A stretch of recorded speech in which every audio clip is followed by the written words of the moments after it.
नमस्कार मित्रांनो. आजच्या आपल्या कथेचं नाव आहे गावची ओसरी.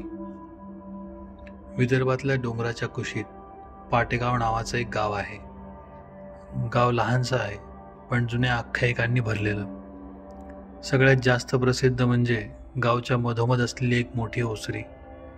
गावातले लोक तिला भूताची ओसरी असं म्हणतात.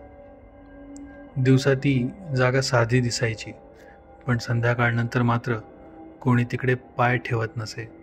कारण लोक म्हणायचे, अमावस्येच्या रात्री तिथे एक काळ्या पदरावाली बाई दिसायची, हातात पिवळा दिवा आणि पाय जमिनीला न लागलेले.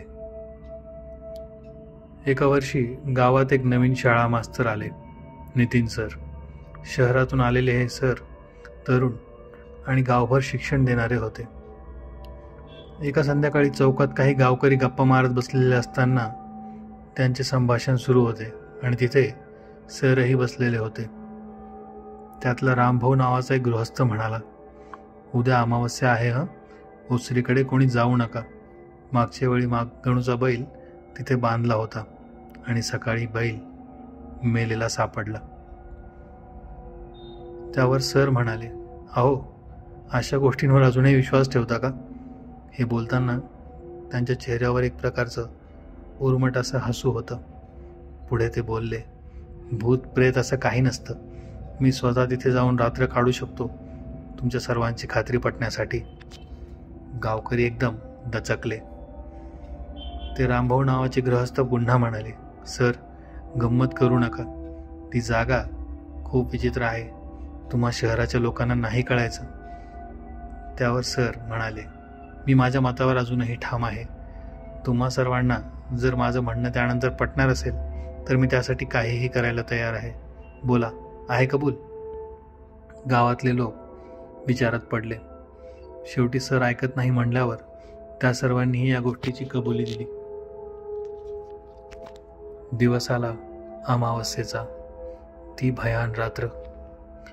अमावस्येच्या रात्री नितीन सर टॉर्च, चटई आणि वही घेऊन ओसरीवर गेले.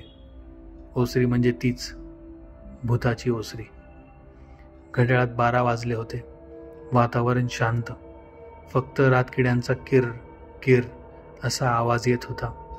वारा जोरात सुटला आणि अचानक कुठेतरी मंद असा घंटानाद ऐकू येऊ लागला.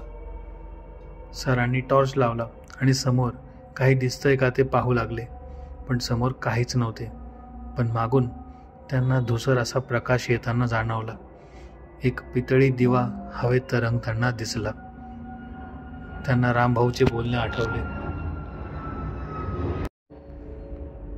त्यांचे धाबे जराशे दणाणले, पण त्यांनी त्या गोष्टीकडे दुर्लक्ष केलं. त्या दिवेच्या उजेडात काळा पदर ओढलेली एक बाई त्यांना दिसली. तिचे पाय जमिनीपासून काही इंच वर होते. नितीन सर कापऱ्या आवाजात म्हणाले, कोण आहे तिथे? उत्तर न देता ती आकृती हळूहळू जवळ येत राहिली.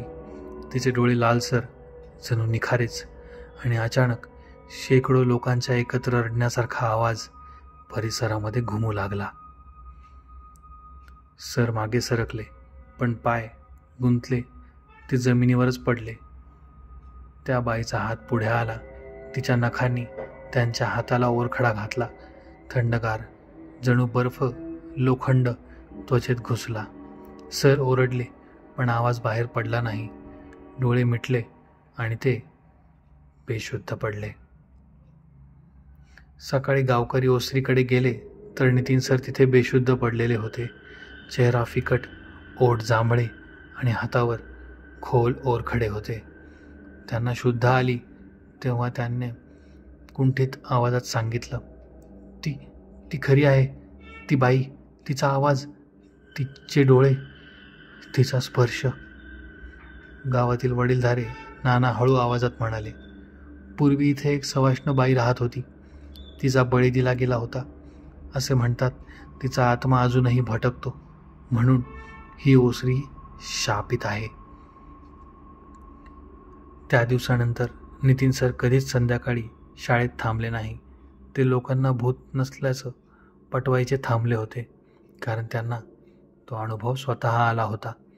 आजही पाटेगावमध्ये अमावस्येच्या रात्री कोणाला ओसरीकडे जायची हिंमत होत नाही. दिवसा ती जागा रिकामी असते, पण रात्री कुणी धाडसाने कान लावून ऐकलं तर मंद रडण्याचा आवाज तिथे अजूनही ऐकायला येतो.